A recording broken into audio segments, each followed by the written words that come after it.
आप सभी को स्टडी फ्यूजन कंपटीशन में चैनल में स्वागत है। मैं लखन कुमार आज फिर आपके बीच 10 क्वेश्चन लेके आया हूँ।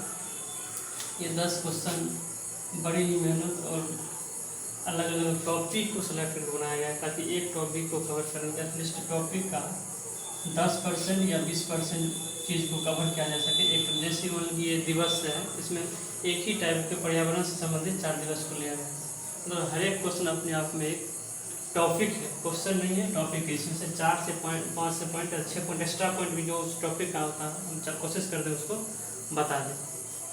तो आज चलेंगे एक एक क्वेश्चन को बारीकी से डिटेल में और अच्छे से जानने के लिए, जिसमें जैसे इसका सीरीज का नाम है 10 का दम।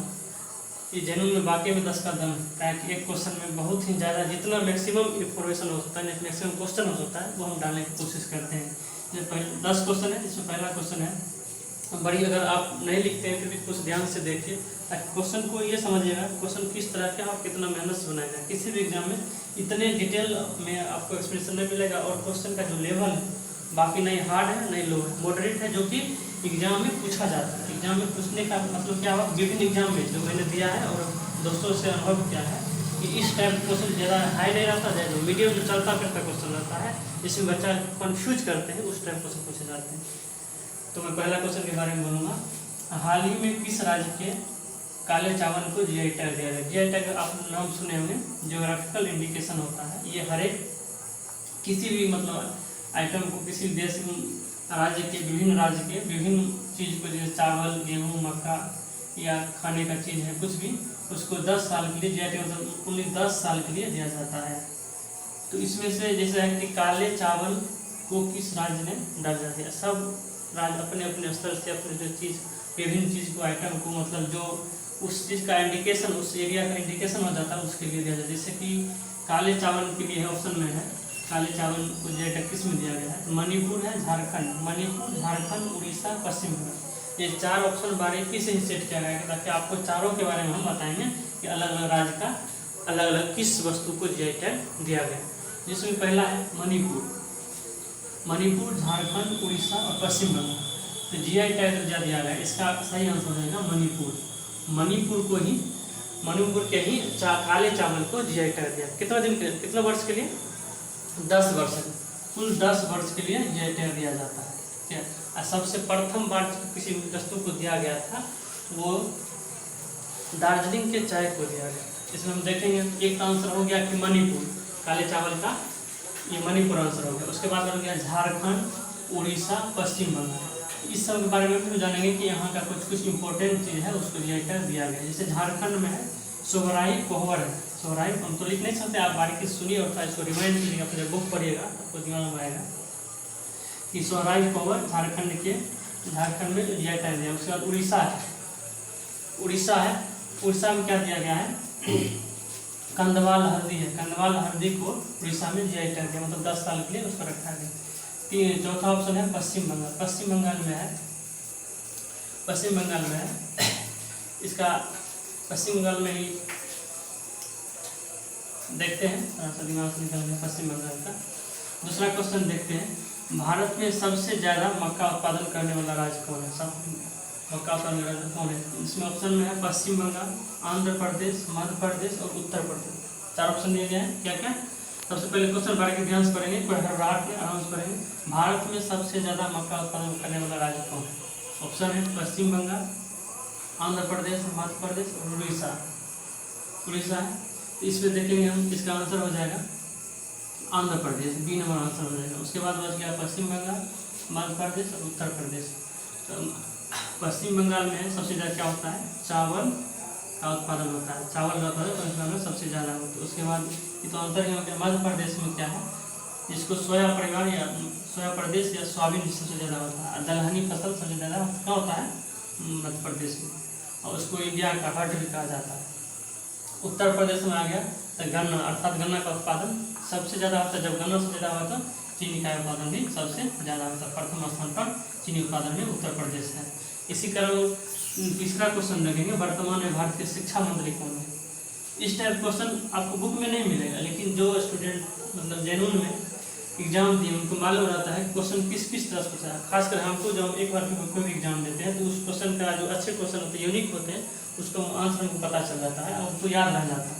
इसमें पहला है कि जो भारत के शिक्षा मंत्री कौन है। इसका पहला ऑप्शन है धर्मेंद्र प्रधान, पशुपति पारस, स्मृति ईरानी, अश्विनी वैभव। इसमें इसका आंसर हो जाएगा धर्मेंद्र प्रधान। ये देखिए इसका आंसर तो हो गया धर्मेंद्र प्रधान, लेकिन ये बात जानेंगे पशुपति पारस, स्मृति ईरानी, अश्विनी वैभव ये सब किस चीज़ से संबंधित है। जैसे अब आपको फर्स्ट टॉपिक में ही मिलेगा कि कौन क्या है, तो एक किताब अगर मिलता है एक दे देगा, बाकी किससे उसके बारे में कोई डिटेल ही नहीं करेगा कि इसके अलग ऑप्शन का अलग लगी, सब डिटेल है इसका आंसर होगा। लेकिन आप हम ये कोशिश कर रहे हैं, जैसे ये टॉपिक लिए इसको हम दोबारा भी बाद में रिपीट करें, ताकि ये धीरे धीरे जैसे अभी 4 हुआ फिर 4 होगा, ताकि वो पूरा टॉपिक जो कौन किसका कौन मंत्रालय कौन लगा है वो पूरा टॉपिक आपको क्लियर हो जाए। धर्मेंद्र प्रधान आंसर हो गया। उसके बाद पशुपति पारस है, और ये भी जानना चाहिए पिछला बार एग्जाम में जो ALP टेक्नीशियन का एग्जाम हुआ था उसमें ये पूछा था, मेरे ही एग्जाम में पूछा गया था जिन मेरा एग्जाम था, कि जो वर्तमान उसमें रामविलास पासवान ये खाद्य मंत्री थे। पूछा गया था रामविलास पासवान जो खाद्य मंत्री है उनका संबंध कहाँ से या किस लोकसभा से। बहुत सारा एग्जाम अलग अलग सीटों में पूछा गया था। जैसे पूछ दिया गया था अमित शाह किसका चुनाव क्षेत्र चुनावी एरिया कौन है, अलग अलग राज्य का जो प्रमुख है उनका कम से कम मालूम होना चाहिए, उनका मंत्रालय और उनका लोकसभा क्षेत्र या राज्यसभा क्षेत्र। पशुपति पारस ये वर्तमान में क्या है, खाद्य प्रसंस्करण मंत्री है, और इनका लोकसभा क्षेत्र कहाँ है, हाजीपुर। क्या है कि पशुपति रामविलास पासवान बन गए हैं तो इनको बाद में बनाया गया है बीजेपी के द्वारा खाद्य मंत्री। इसी कारण अगला ऑप्शन आएंगे, देखेंगे स्मृति, ये कौन है, महिला एवं बाल विकास मंत्रालय संभालेंगे। ये कौन है, ये तो पिछली लोकसभा चुनाव में बहुत ज़्यादा फेमस है, क्योंकि ये राहुल गांधी को हराए थे और अमेठी से सांसद बने थे, अमेठी से सांसद बने थे। अगला ऑप्शन है अश्विनी वैभव। अश्विनी वैभव वर्तमान हाल फिलहाल जो मंत्रालय सबका बदला गया है उसमें ये इसको क्या मिला है, रेल मंत्रालय मिला है, और ये क्या है, उड़ीसा से राज्यसभा सदस्य, उड़ीसा से राज्यसभा सदस्य है। आप लोग जो डिटेल एक्सप्लेन है उसको ध्यान से सुनिए और कोशिश कीजिए उसको बुक से रिमाइंड करने का। आंसर तो हम बोल ही देते हैं, जिसके एक्स्ट्रा फैक्ट बोलते हैं।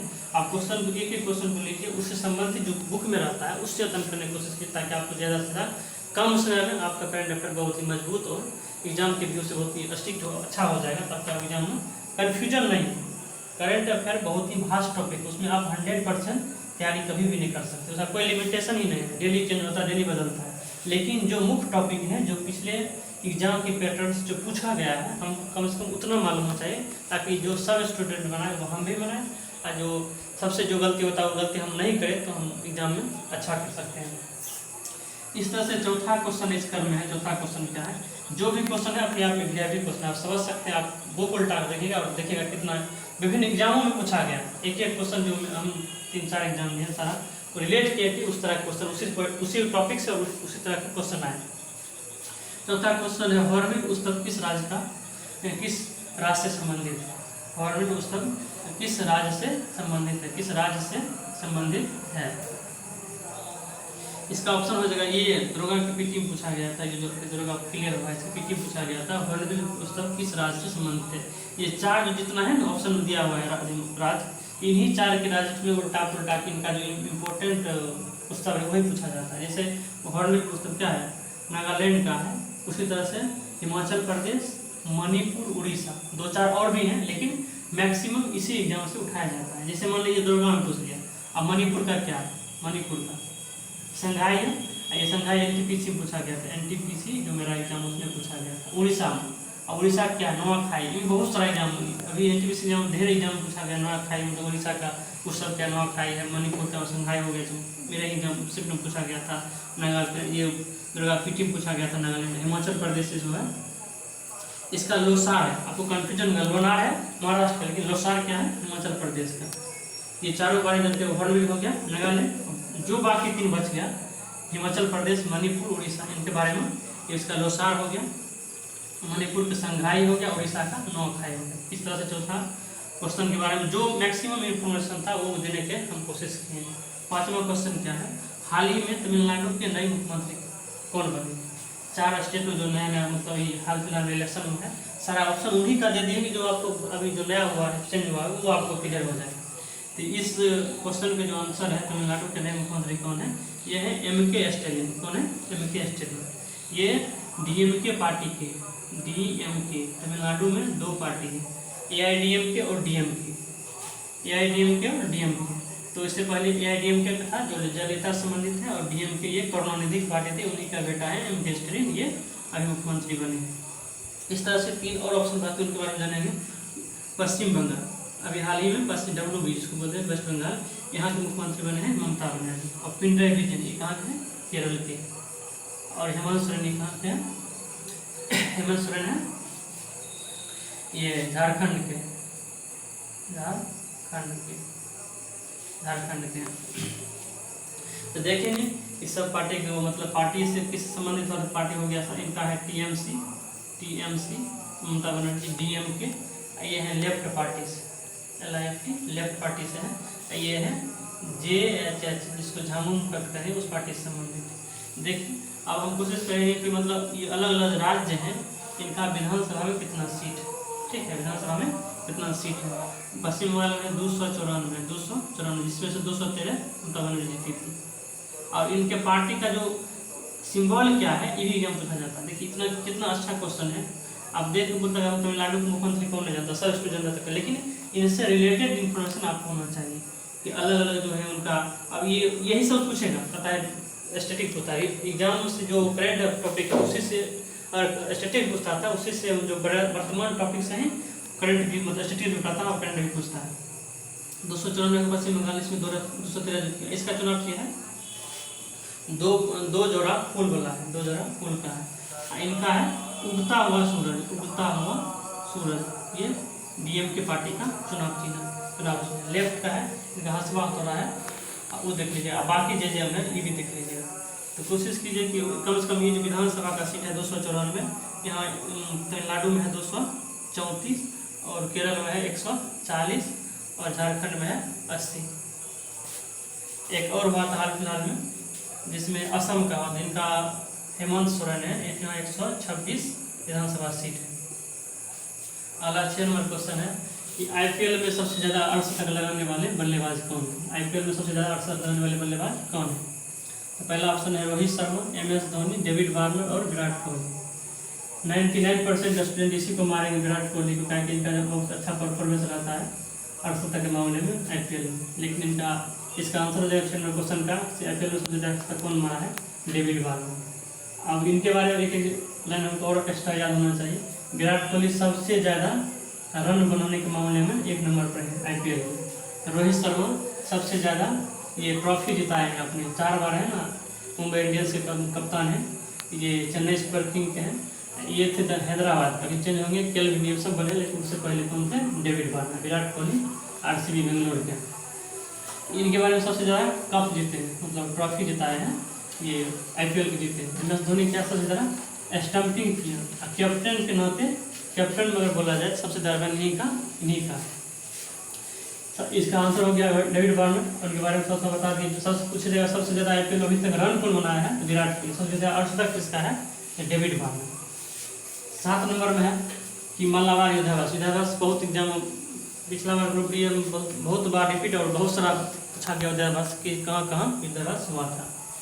मालाबार युद्धाभ्यास शामिल होने वाला देश कौन कौन? मालाबार युद्धाभ्यास में शामिल होने वाला देश कौन कौन है? पहले 3 ही देश शामिल होते थे। पहले 3 देश शामिल होते थे, भारत, अमेरिका और जापान। इसमें मालाबार में हाल ही में ऑस्ट्रेलिया को भी शामिल कर लिया गया। किसमें? मालाबार युद्धाभ्यास। 2 बार 2 टाइप पूछ सकता है। पहला 3 पूछेगा किसके देश के बीच होता है, तो इसका आंसर हो जाएगा 4 हो जाएगा। एक और नया क्वेश्चन पूछ सकता है कि मालाबार युद्धाभ्यास में शामिल होने वाला नया देश कौन है, उसका आंसर सिर्फ और सिर्फ क्या हो जाएगा? ऑस्ट्रेलिया हो जाएगा। इस तरह से आप लोग देख लीजिएगा, क्वेश्चन पढ़िए उनको फुल्ली, मतलब क्वेश्चन को इतना तोड़ कर पढ़ लीजिए क्या उससे रिलेटेड कोई भी अगर नेक्स्ट क्वेश्चन आता है किसी भी एग्जाम में किसी भी तरह से पूछता है तो हमको आना चाहिए। इस तरह से हम देखें, ये पहला का आंसर हो गया मालाबार, भारत, अमेरिका, जापान और ऑस्ट्रेलिया। 4 थे, पहले 3 थे लेकिन नया में ऑस्ट्रेलिया जुटा। तो मालाबार हो गया क्या? भारत, अमेरिका, जापान और ऑस्ट्रेलिया। उसके बाद है भारत और श्रीलंका। इसके बाद क्या है?